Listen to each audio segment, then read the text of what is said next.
आज एक तो आपको मैं बताना चाहूँगा, इस्लामाबाद के तीनों हलकों में जिस तरह फ्रॉड, धांधली और धांधला और डकैती हुई है, वो सब आपके सामने है। इस्लामाबाद के जैसे मेरे हलके में NA 47 में मैंने वोट लिए हैं तकरीबन 1,05,000, 46 UC थी। तमाम UC से मेरा मद्दे मुकाबिल हारा है।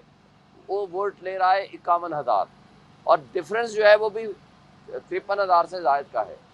अब वो जो हारने वाले का इतना ह्यूज डिफरेंस है, उसको जिता दिया और जीतने वाले को हरा दिया। इसी तरह आपने देखा जो मेरे साथ के 2 हलके हैं उनमें भी यही सिचुएशन है। और मेरे साथ जो इलेक्शन लड़ रहे थे वो सिर्फ ये नहीं था कि तारिक फजल चौधरी हो, उसमें जमात इस्लामी थी, उसने कल प्रेस कॉन्फ्रेंस की है। उसमें मुस्तफ़ा नवाज़ खोखर था, वो पहले दिन से हमारे हक में हमारे साथ खड़ा है। इसमें TLP थी, उसने कल प्रेस कॉन्फ्रेंस की है। और इसी तरह तमाम वो लोग जो लोग हमारे मद्दे मुकाबिल थे, उन लोगों ने इसको एक्सेप्ट किया कि फॉर्म 45 वो चीज़ होती है कि जिसके तमाम पोलिंग एजेंट्स के उसके ऊपर दस्तखत होते हैं और उसकी रोशनी में फॉर्म 47 बनता है। अब फॉर्म 45 क्या है? यानी कि जो सारा दिन वोटिंग हुई है उसकी गिनती करेगा presiding officer, assistant presiding officer. उसके अंदर हर जो कैंडिडेट है उसके वोट लिखेगा, उसको कैलकुलेट करेगा और उसके बाद उस पर अपने दस्तखत भी करेगा, अंगूठा भी लगाएगा और असिस्टेंट प्रिजाइडिंग ऑफिसर भी उसके ऊपर दस्तखत करेगा, अंगूठा लगाएगा और उसके ऊपर तमाम पोलिंग एजेंट्स जो बैठे हुए हैं वो सारे अपने दस्तखत करेंगे। सब ने कर दिया। और अच्छा, अगर किसी को एतराज़ हो, बहुत अहम बात है, अगर किसी को एतराज़ हो कि ये फॉर्म 45 दुरुस्त नहीं है या गिनती दुरुस्त नहीं है, तो वो वही उसी वक्त एप्लीकेशन दे सकता है। इस केस में भी और बाकियों के केस में भी किसी जगह कोई एप्लीकेशन नहीं आई, कोई एप्लीकेशन नहीं आई। मीनिंग देयर भाई फॉर्म 45 हर किसी ने एक्सेप्ट कर लिया। अब अगला रिजल्ट कंसोलिडेट होता है 47 जो कुछ लिखा हुआ है 45 में उसको कंप्लीट लिख के 47 जारी होता है। अच्छा, जो 45 है, बस मेरे हल्के है, मिसाल दे रहा हूँ, 387 है, 387 पोलिंग स्टेशन थे, 387 प्रिजाइडिंग अफसर ने दस्तखत किए, अंगूठे लगाए, 387 असिस्टेंट प्रिजाइडिंग अफसर ने दस्तखत किए, अंगूठे लगाए और कम से कम भी हर हल्के में 4, 5, 6 पोलिंग एजेंट होते हैं। यानी हर फॉर्म के ऊपर कम से कम एक वक्त में कोई 8-9 बंदों ने दस्तखत किए। और अगर 8 बंदे भी तस्वर करें तो 387 पोलिंग स्टेशन हैं। अगर आप उसको कम करके 5 भी तस्वर कर लें, यानी 4 कर लें, 5 कर लें, 6 कर लें, हम एवरेज 6 करते हैं, यानी 2 प्रिजाइडिंग ऑफिसर और असिस्टेंट प्रिजाइडिंग ऑफिसर और 4 हम पोलिंग एजेंट तस्वर कर लेते हैं। 6 का मतलब ये हुआ कि 387 तकरीबन 2000 अफराद के उसके ऊपर दस्तखत है और मुख्तलिफ 2000 बंदे मुख्तलिफ लोगों के दस्तखत हैं। मगर और ये वही फॉर्म 45 है जो मेरे पास भी है, मेरे अपोनेंट तारिक फजल चौधरी के पास भी है, मुस्तफ़ा के पास भी है, जमात इस्लामी के पास भी है और कल तहरीक लब्बैक ने भी मेरे साथ प्रेस कॉन्फ्रेंस की है, उसके पास भी है और बाकी भी कैंडिडेट्स के पास है। वही पीपल्स पार्टी के सिब्तुल हसन बुखारी के पास भी है। अब एक शख्स रिटर्निंग अफसर वो उठता है, वो सारे फॉर्म 45 को सेटलाइन करता है और अपनी मर्जी का रिजल्ट बना देता है, वो 47 बना लेता है। फिर हम यहाँ आते हैं, यहाँ से हमें स्टे मिलता है और रिटर्निंग अफसर मुझे लिख के देता है, राइटिंग में आर्डर देता है। पूरी मीडिया को मैंने उस दिन दिखाया था। राइटिंग में आर्डर देता है कि पोस्टपोन हो गई है कंसल्टेशन प्रोसेस, हमने रोक दिया है। वो राइटिंग में आर्डर लेके हम चले जाते हैं तो पीछे तारिक फजल को बुला लेता है, उसके साथ टेम्परिंग करता है, सारा फ्रॉड करता है। मैं फौरी तौर पर वहाँ जाता हूँ तो हमारे पे हमला कर देते हैं और रिटर्निंग अफसर हमें अंदर नहीं जाने देता। और हम यहाँ आते, इलेक्शन कमीशन हमारी एप्लीकेशन लेता है, फौरी तौर पर उस पर आर्डर करता है, वो उनको आर्डर भेजता है, लेकिन हमारी कोई नहीं सुनता। और इत्तेफाक से और अजीब सी बात लगती है कि इलेक्शन कमीशन खुद स्टे दे रहा है, खुद उनको रोक रहा है और ख़ुद कह रहा है कि इनके खिलाफ एक्शन क्यों नहीं, आप क्यों ये ऐसी हरकतें कर रहे हैं, और रात को नोटिफिकेशन जारी कर देता है, जिसको हमने हाई कोर्ट में चैलेंज किया और अभी वो आर्डर रिजर्व हो गया है। हम उम्मीद रखते हैं कि नोटिफिकेशन वो सेटिसाइड हो जाएगा। अब इसी तरह पूरे पाकिस्तान में बहुत बड़ी थम्बिंग मेजॉरिटी के साथ PTI जीती है, हर हलके में जीती है, फॉर्म 45 मौजूद है।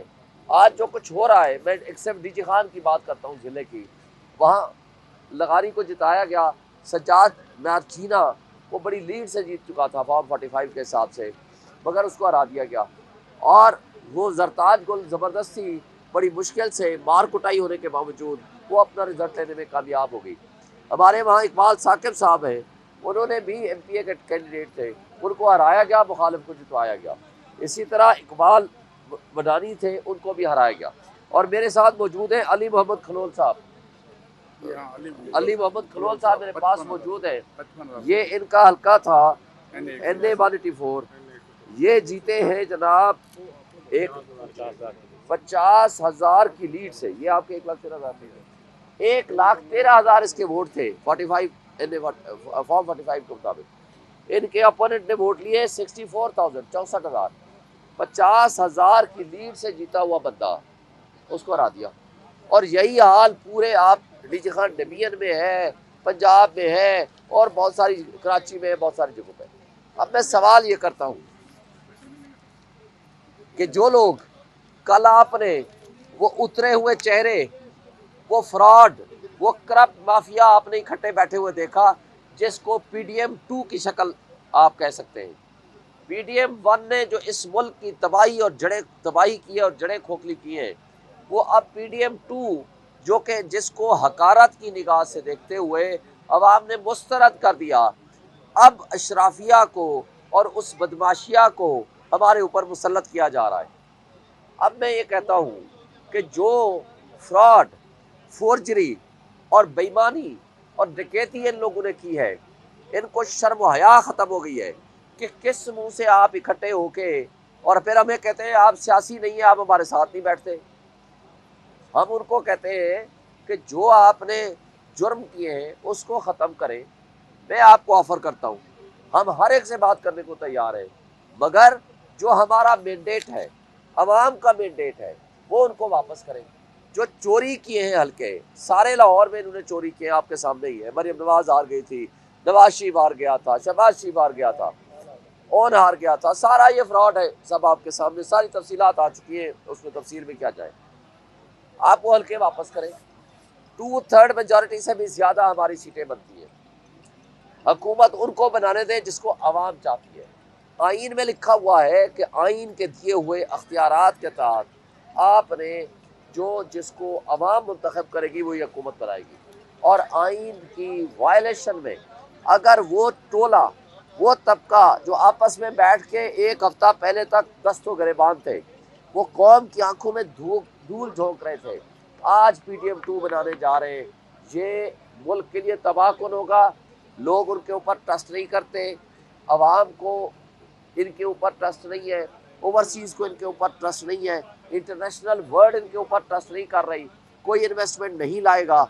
और इनको अगले ही महीने 2 महीने में $24 बिलियन की वापसी करनी है। इनके पास कोई रोड मैप नहीं है। जब देखें पब्लिक सपोर्ट से गवर्नमेंट आती है तो वो पॉलिसी वो बनाती है जिसको पब्लिक की सपोर्ट होती है, उसको इंटरनेशनल वर्ल्ड रिकॉग्नाइज करती है, उसको ओवरसीज रिकॉग्नाइज करते हैं, फिर इन्वेस्टमेंट आती है, फिर मुल्क आगे चला करते हैं। लेकिन जिस अंदाज से ये चलाना चाहते हैं, ये मुल्क की तबाही करना चाहते हैं, तो मैं सवाल करता हूँ अपने उन इदारों से जो इस मुल्क की हिफाजत के ज़िम्मेदार हैं, क्या आपने मुल्क की हिफाजत की बजाय मुल्क की जड़ें खोखली अगर करनी है और इन जालिमों, इन जाबरों और इन चोरों और डाकुओं की मदद करनी है और इस डकैती में आप शरीके कार होके उनको आगे लाना चाहते हैं, तो क्या ये आप मुल्क की खिदमत कर रहे हैं या एक शख्स जो जेल में बैठा है उसकी दुश्मनी में मुल्क को खोखला कर रहे हैं। 25 करोड़ आवाम से आप बदले ले रहे हैं और उसका नुकसान हमारे इन 25 करोड़ आवाम को भी है और इनके बच्चों के मुस्तकबिल को भी है। खुदारा आज भी होश के नाखुन लें। और आखिरी बात, मैं मुंसिफ आज़म चीफ जस्टिस ऑफ पाकिस्तान से मुतालबा करता हूँ कि आज पूरे पाकिस्तान में, पूरी दुनिया में शोर उठ चुका है। जो ड्रामा, जो फ्रॉड, जो डकैती जमहूरियत के नाम पे, आइन के नाम पे, कानून के नाम पे हो रहा है, खुदा के लिए आपकी आंखें और कान खुलने चाहिए। आपको रात को अदालतें तो ना लगाएं लेकिन दिन में तो लगा लें, लोगों को इंसाफ दें। 25 करोड़ आवाम क्या करे, किसके पास जाए? अगर आपने भी इंसाफ ना दिया तो आपका नाम भी तारीख में तारीख तरीन अल्फाज में लिखा जाएगा। आज सिर्फ अदलिया से तवक्को है, मैं कहता हूँ कि वो होश के नाखुन ले, अदलिया कम से कम लोगों को इंसाफ दे, लोगों के बुनियादी हुकूक का तहफ़्फ़ुज़ करे ताकि हम मुल्क को आगे ले जा सकें।